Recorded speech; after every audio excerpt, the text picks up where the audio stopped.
Jesus saw some infants nursing. He said to his disciples, "These nursing infants are like those who enter the kingdom." They said to him, "So shall we enter the kingdom as little children?"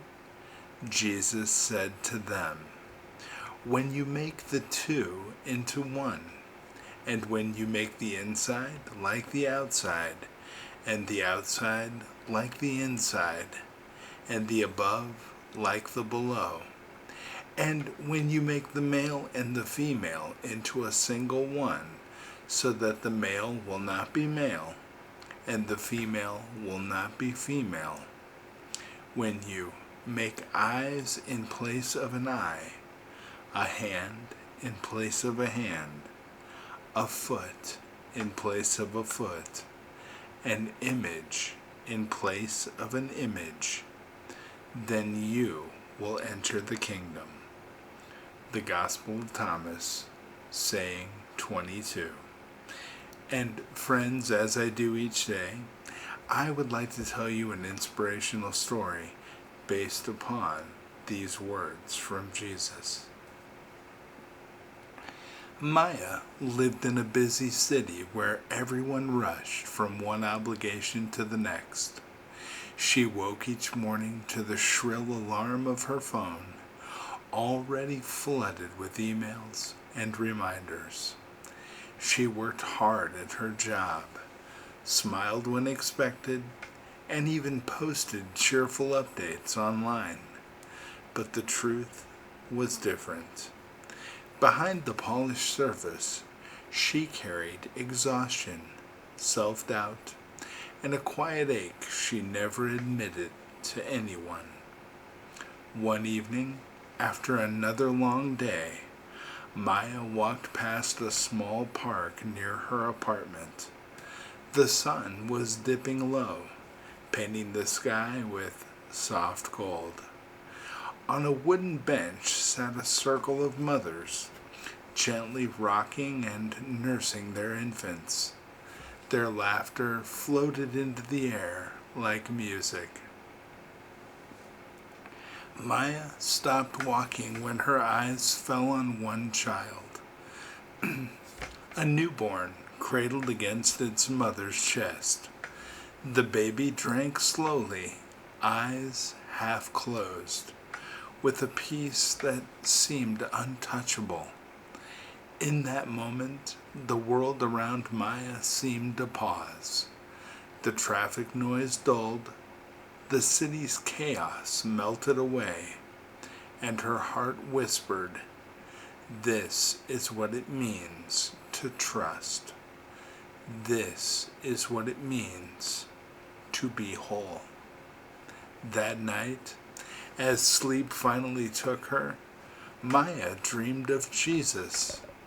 He was sitting under the shade of an olive tree, his robe dusty from the road, his eyes alive with warmth. Children laughed nearby, chasing each other in circles. Jesus motioned for Maya to sit beside him. "Lord," Maya said softly, with her voice breaking, "I feel divided. Outside, I wear a smile, but inside, I am broken. Am I unworthy of your kingdom?" Jesus looked at her with compassion. Then he pointed to the children and said, "Unless you become like these little ones, whole, trusting, unafraid, you will not enter.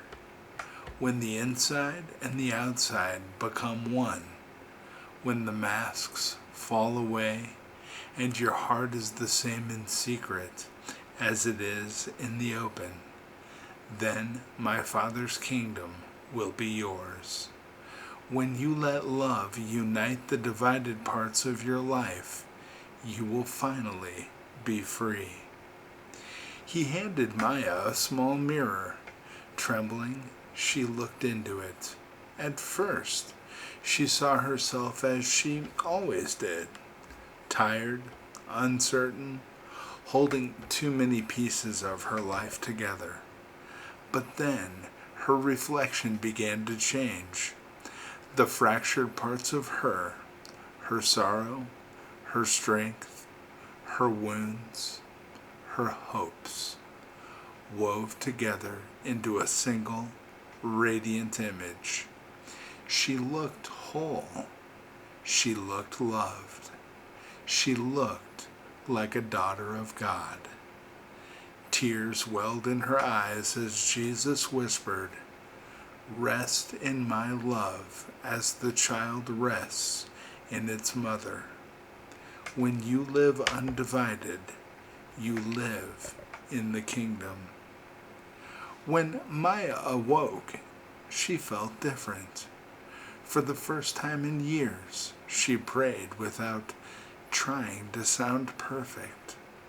She admitted her fears, confessed her exhaustion, and let God meet her in her honesty. Slowly, her outer life and her inner life began to match. She stopped hiding behind smiles and allowed her true heart to shine through.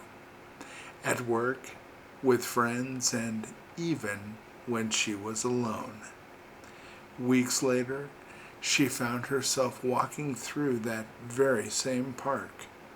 Once again, she saw a mother nursing her child, but this time, Maya smiled deeply, not because she envied the baby's peace, but because she finally knew it for herself. She had entered into the kingdom not by striving, but by becoming whole in Jesus Christ. Friends, Jesus' teaching reminds us that the kingdom is found not in perfection, but in wholeness. When we let His love unite the divided parts of our lives, our hidden thoughts and our public face, our strengths and our weaknesses, we live in the freedom of children resting in their Father's care. To follow Him is to remove the masks, to stop pretending and allow God's love to make us one. And that is when the kingdom enters our lives, here and now.